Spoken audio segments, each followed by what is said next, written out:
The battlefield was silent, except for the booming laughter of Goliath. Towering at nearly 10 feet tall, he stood in the valley of Elah, his armor glinting in the sun like a fortress made of bronze. The Philistine giant had mocked the Israelite army for 40 days, daring anyone to face him. But no one moved. They were frozen with fear. That was until David showed up. David wasn't a soldier. He was just a young shepherd boy, barely old enough to fight. But he had come to the battlefield to bring food to his brothers. When he heard Goliath's taunts, something stirred in him.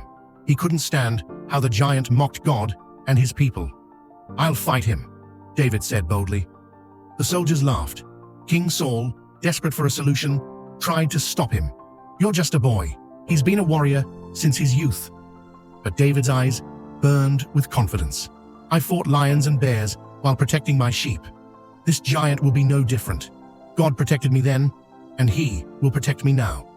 Reluctantly, Saul let him go. He tried to give David his armor, but it was too heavy and clunky. David refused it. Instead, he picked up his trusty sling and went down to the stream, choosing 5 smooth stones. As David stepped into the valley, Goliath spotted him and let out a thunderous laugh. "Am I a dog that you come at me with sticks? Come here and I'll feed your flesh to the birds." But David didn't flinch.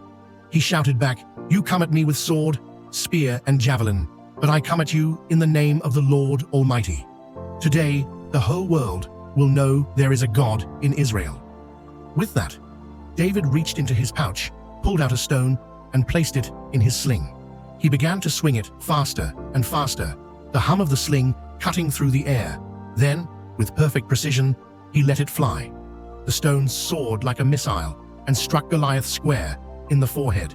The mighty giant stopped mid-laugh, his eyes wide with shock.